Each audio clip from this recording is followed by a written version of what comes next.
Selon la loi, en effet, les rapports développement durable reposent sur les 17 objectifs internationaux en matière de développement durable et concernent à ce titre aussi bien les enjeux strictement environnementaux que sociaux, économiques et démocratiques.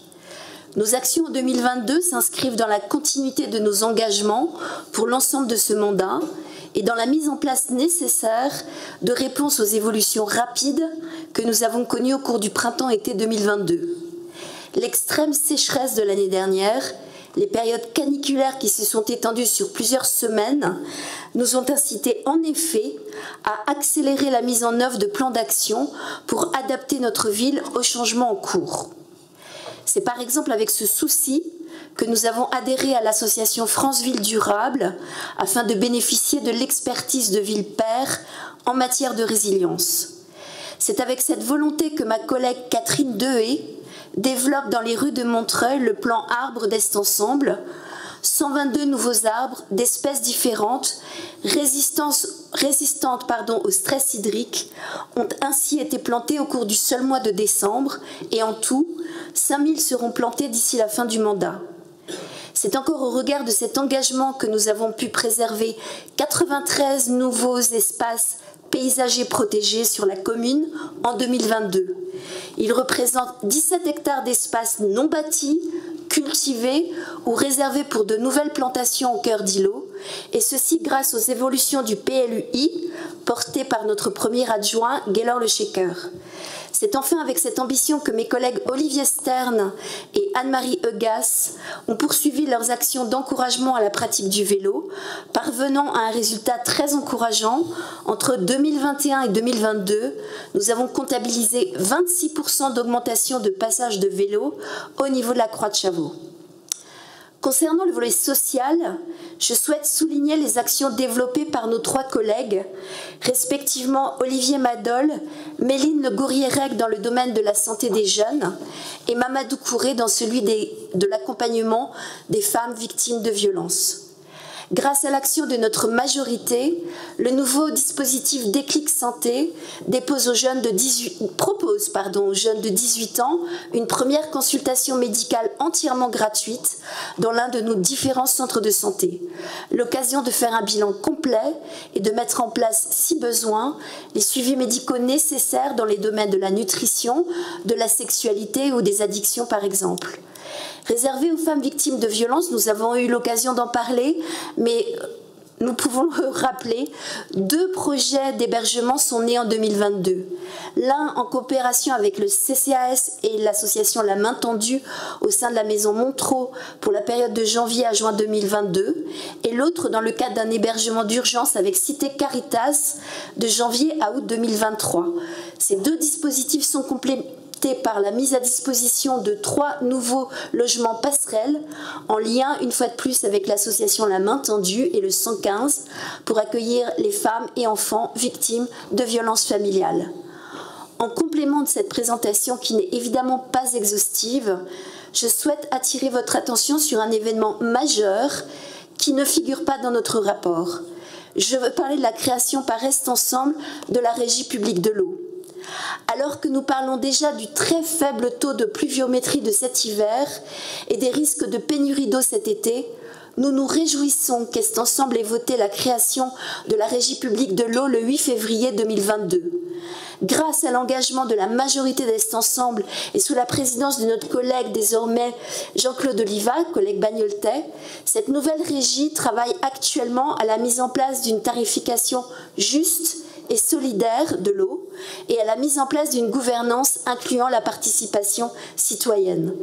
Vous le voyez, nos actions pour construire une ville adaptée au changement climatique et soucieuse de conférer une bonne qualité de vie en toute justice sociale à ses habitants se poursuivent. Mais nous savons bien qu'il y aurait beaucoup plus à faire. Sans dévoiler le débat suivant sur le budget, notre groupe souhaite insister sur la nécessité d'employer de nouveaux moyens pour engager un changement d'échelle de nos actions. Dans les domaines de la rénovation du bâti, de l'alimentation ou de la production locale d'énergie renouvelable, par exemple, nous continuerons à être force de proposition pour rechercher, avec les services, les moyens d'être à la hauteur de nos ambitions collectives. Mesdames et messieurs, le 6e rapport du GIEC paru le 20 mars dernier rappelle que du fait des émissions de gaz à effet de serre dues aux activités humaines, la température s'est élevée de 1,1 degré par rapport à la période pré-industrielle. Quels que soient les scénarios d'émissions, le réchauffement de la planète atteindra 1,5 degré dans la décennie à venir. Dès maintenant, il nous faut donc non seulement accélérer la lutte contre les causes du réchauffement, mais parallèlement, il nous faut aussi engager de manière déterminée des mesures d'adaptation pour réduire les risques pour les populations et les écosystèmes. 2030, c'est demain, et ce rapport 2022 sur la situation du développement durable revêt donc une importance toute particulière. À l'aune des enjeux rappelés précédemment, le rapport développement durable 2022 qui nous est présenté ce soir est de mon point de vue décevant. Ce rapport est décevant tout d'abord parce qu'il n'est pas à la hauteur des enjeux. En effet, plutôt que de se concentrer sur les actions mises en place en 2022 pour adapter Montreuil au réchauffement annoncé, on trouve de longs développements hors sujet. En disant cela, je pense par exemple au paragraphe consacré à la relocalisation de la maison populaire sur le site EIF, qui au mieux se fera à l'horizon de 2026. Ce rapport est décevant ensuite parce qu'il semble poser en équivalence en matière de lutte contre le réchauffement climatique l'apport des arbres matures et celui des jeunes pousses. C'est dans cette perspective que de longs développements sont consacrés à l'avenue Gabriel-Péri. S'il est indéniable qu'il faut planter de nouveaux arbres, planter partout où on ne peut pas faire comme si ces jeunes arbres allaient stocker autant de carbone que des arbres matures ou rafraîchir autant qu'eux. Au-delà de ces considérations, je dois reconnaître que les développements consacrés à ce qui s'est passé en 2022 sur l'avenue Gabriel-Péri dépassent l'entendement en nous faisant passer dans un style proprement orwellien l'abattage d'arbres matures et sains pour une action écologique. Ce rapport est décevant enfin parce que même si la question de la pollution des sols fait enfin son entrée dans le rapport sur le développement durable de la ville, on ne peut que regretter le fait que nulle mention ne soit faite à ce qui a été l'actualité, je dirais, en matière de pollution des sols durant l'été 2022. Je fais référence bien entendu en disant cela à la démolition sans précaution de l'usine SNEM, à la mobilisation citoyenne qui s'en est suivie et au fait que les riverains mobilisés aient fini par obtenir un accompagnement par l'Institut éco-citoyen de Fos-sur-Mer. C'est un beau partenariat qui aurait mérité d'être mis en valeur ici, je le crois. Ce rapport consacre aussi de longs développements à l'épanouissement de tous les êtres humains et je souhaiterais profiter de ce passage pour parler des logements insalubres mis en location par l'Office HLM de la ville. Je prendrai l'exemple de logements situés dans un quartier qui sort d'une longue opération de renouvellement urbain. Je veux parler ici par exemple du quartier Bel Air Grand Péché. Certes, les immeubles sont beaux. Ils ont été refaits de l'extérieur, devrais-je rajouter, car à l'intérieur, c'est une autre histoire qui se joue. Les appartements auxquels je pense sont des appartements qui rendent leurs occupants malades. Ce sont des appartements tellement humides que les locataires développent des problèmes respiratoires et ces locataires ont en face d'eux un office HLM aux abonnés absents. On parle ici de logements insalubres et si le propriétaire avait été une personne privée, on le qualifierait de marchand de sommeil et des poursuites auraient même pu être diligentées par la puissance publique, autrement dit par la ville. Mais voilà, il s'agit d'un opérateur public, il s'agit de l'office HLM et tout le monde est aux abonnés absents, laissant les locataires de ces logements livrés à eux-mêmes. Aussi, la question que je me pose et que je pose est celle de savoir combien de temps encore ces situations auront-elles cours dans une ville comme la nôtre qui prône l'épanouissement de tous les êtres humains. Dans cette actualité que personne aujourd'hui ne peut ignorer, notre responsabilité à tous est de faire évoluer notre rapport aux gestes du quotidien en agissant sur nos pratiques. La ville, consciente des enjeux, a fait le choix de franchir une nouvelle étape avec son adhésion à France Ville Durable que notre groupe salue. Par ailleurs, notre groupe Génération Montreuil Écologie et Solidarité demande à ce que l'appel à projet développement durable soit renforcé pour soutenir davantage les initiatives sociales impactant positivement l'environnement et la santé des habitants et des usagers du territoire. Compte tenu de l'urgence climatique et de l'engagement de ces nombreux acteurs, le rapport de développement durable doit amener le budget de la ville à encore plus d'ambition en termes d'écologie et d'environnement. Chacun de nos choix politiques doit être analysé à l'aune de son impact sur le climat. Et enfin, il nous semble qu'il faut réenclencher l'agenda 21. L'agenda 21 est une démarche permettant une structuration de toutes ces politiques, de les évaluer, d'en dégager le sens en y associant la société civile. Il s'agit aussi de vérifier qu'au-delà des intentions, nous répondons réellement à des besoins sociaux et que nous sommes bien dans une démarche plus responsable pour l'environnement. Jean Jouzel, ancien président du GIEC, nous dit qu'il est encore possible d'agir et qu'une grande partie de la solution se trouve dans les territoires. C'est-à-dire que nous sommes, nous, les possibles changements. Vérifions. La renaturation avec le programme de 5000 arbres plantés d'ici la fin du mandat, l'objectif d'atteindre les 10 mètres carrés d'espace vert par habitant en corrigeant les disparités de notre territoire, la débitumisation des pieds d'arbres et des places de stationnement, donc la préservation de l'eau, le potentiel de la géothermie, l'encadrement des loyers, déclic santé pour les plus de 18 ans, sport pour tous et sport santé, ou encore le travail quotidien mené avec Est Ensemble pour la réduction des déchets ou le PLUI permettant la préservation de la reconquête d'espaces de biodiversité et de pleine terre. Tous ces exemples, et la liste est beaucoup plus longue, illustrent la responsabilité que nous prenons pour l'avenir. Ce qui est bien avec le développement durable, c'est qu'on peut en gros tout mettre dedans.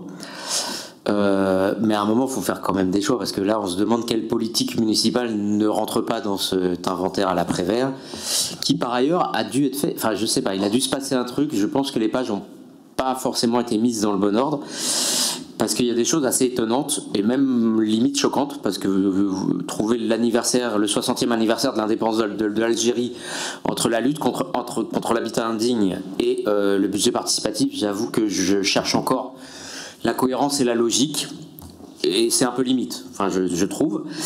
Par ailleurs, faire plus de la moitié de la partie sur les circulations douces, les mobilités douces sur le skatepark, bon, voilà, il y a des trucs, on ne doit pas avoir tout à fait la même conception des mots et des choses.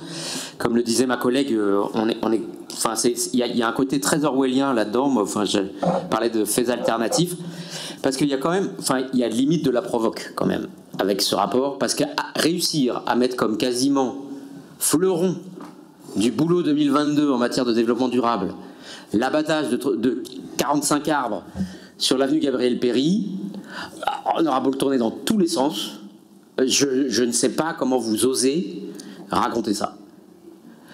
Enfin bon, alors on ne parlera pas de l'animal en ville, parce que je rappelle juste que l'année 2022, c'est le record d'arbres abattus à Montreuil. Si on ajoute ceux qui sont abattus par le département, on est à 150 arbres abattus. 4 ans plus tôt, il y en avait 13 sur l'année. Mais on progresse, Madame Dehaye, on progresse. Réussir à faire un 10 lignes sur la pollution des sols, sans écrire ni SNEM, ni EIF, ni Berthollet, c'est du foutage de gueule, excusez-moi l'expression. C'est vraiment prendre les habitants pour des imbéciles.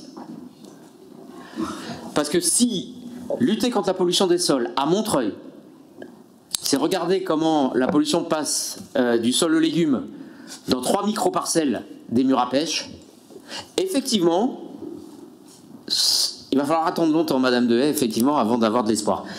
Quand on ajoute que vous osez parler des EPP qui vont être créés par un PLUI qui n'est pas encore révisé, qu'un de ces EPP, donc, enfin voilà, qui est protection des paysages, le premier adjoint qui se vante qu'un de ces EPP qui va arriver un jour, rue Nagesser, a signé un permis de construire pour 11 logements et la destruction de tous les arbres fruitiers de cette parcelle. Là encore, enfin, il y a quand même des limites dans la façon dont on raconte l'histoire et dont on transforme l'histoire. Le sommet atteint pratiquement, je ne parlerai pas de l'animal en ville, parce que quand on a abattu autant d'arbres, on a détruit autant de gîtes potentiels pour des espèces protégées à Montreuil. Alors c'est vrai, on s'occupe des chiens, mais les chauves-souris et les mésanges, je pense qu'on peut leur dire au revoir. Mais oser écrire qu'on compense l'avenue Gabriel Péri avec 3 arbres pour 1, quand justement, quand on relit, qu'on sait lire le PLUI, Le nombre d'arbres de base qu'on prend pour les compensations, c'est le nombre d'arbres qu'il y avait à la date de l'adoption du PLUI, c'est-à-dire le 4 février 2020. Le 4 février 2020, sur l'avenue Gabriel Péri, il y avait 66 arbres matures de grande hauteur. Et vous nous expliquez que une compensation de 75 arbres pour 66, c'est 3 pour 1. Bon, why not, sachant qu'il n'y en aura pas 75, hein, quand vous lisez les documents du département, il y aura 60 arbres, au mieux replantés sur l'avenue Gabriel Péri. Donc 60 pour 66, je ne sais pas. Réussir à écrire dans le rapport que ça fait 3, une compensation de 3 pour 1, voilà, je pense qu'on ne parle pas la même langue et qu'on n'a pas la même conception du développement durable, de l'écologie. Mireille, je ne sais pas qui t'a forcé à signer cet édito, mais franchement, à un moment, fais-nous des signes hein, si tu as besoin qu'on te sorte de là, parce que franchement, c'est à ne plus rien y comprendre. Voilà, alors par charité, je vais m'arrêter là. L'aide aux plus précaires existe à travers les commissions qui permettent ces aides. On touche du doigt des réalités.